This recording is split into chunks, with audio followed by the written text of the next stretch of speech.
Če? A gdje si ti? Ne. To byť Slonko Chobotič. Slonko Chobotič mi vozí kornútke na zmrzline. Mne stačí Slonko Chobotič povedať on zná 50 kuse. Poviem Slonko Chobotič on zná 100 kuse škoricové. My má to takové hesla, také kódy. Ale ty nemôžeš s každým takto baviť cez telefóne. Hlavne ty nemôžeš tak hovoriť, keď voláš 155. Každý zná zavolati 155. To dobro. Ne každý zná, kako volati 155. Keď úraz, nehoda, niečo stalo, každý chytiť strach, stres, panike. To normálno. Keď tebe decko dusí celé modré, keď niekto porezal, strieka krv, ty nebudeš kľudný.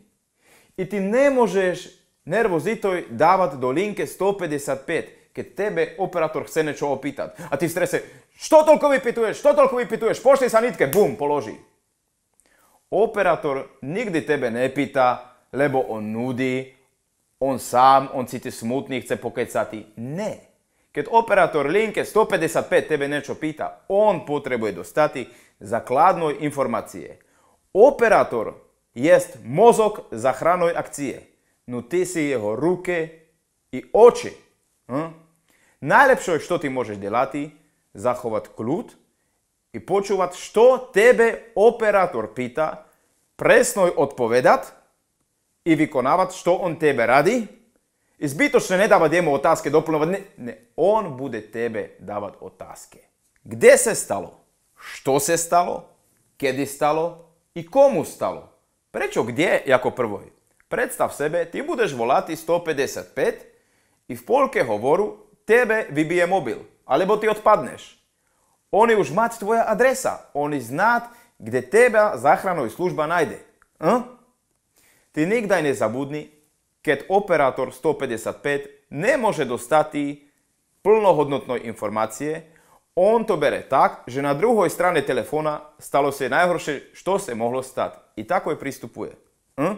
Ty musíš nahlasiť adresa, ulica, číslo domu, poschodie, mesto, ne že ty povieš hlavná 8 što, Bratislava, Pezinok, Šenkvice, Kežmarok, što, mesto. Keď neznáš adresa, dávaš orientačný bod. Cintorín, kostol, krčma, non-stop potravine, plaváren, Vysokoj Žeriav, Rúžová brána, niečo, što je nápadný znak. Pýtaš naokolo, keď nikto nezná, dávaš nejaký znak. Niekto dáva také, odkiaľ voláte? Z mobilu.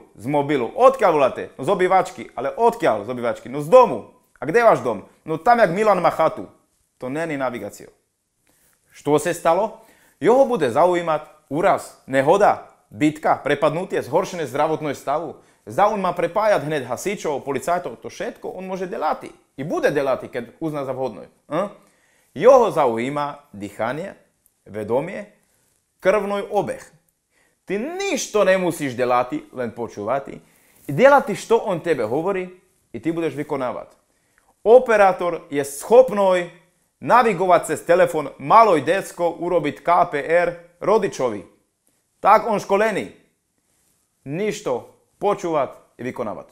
Kedy stalo? Ty videl, keď stala nehoda? Ty našiel bez vedomí, ty neznáš, odkedy tam leží? Velice dôležitý čas. Hlavne keď porody, KPR, infarkt, mozgová príhoda. To velice dôležitý tam časový údaj. Velice dôležitý. Komu stalo? Tebe stalo? Niekto iný stalo? Jeden, skupina, muž, žena, decko, starý.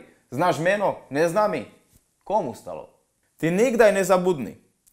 To, že operátor s tebou hovorí, neznamená, že pomoc není na ceste. On bude s tebou, bude tebe pomáhať i držať. Keď vážna je situácia, KPR, operátor bude tebe navigovať i pomáhať až do príchodu záchrannej služby na adresa. Až keď on bude počuť cez tvoj telefón, že u tebe doktor, on končí hovor. Linka 155 vždy ukončí hovor operátor. Keď on zná, že situácia nie je tak vážna i môže stať vážna, on bude tebe späť volať, bude tebe kontrolovať, ako vyvíja, kým dojde záchranná služba. To dobro. I ne každý telefonát musí končiť výjazd záchrannej službe. Kvalitný hovor, Nikda ne stresuj, nikda ne ponáhľaj, nikda neukončuj ty hovor. Ty počúvaj, čo tebe operátor bude hovoriť, riad sa jeho informáciou i navigáciou. Všetko bude dobro. To je 155. Slonko, a kde ty? 50.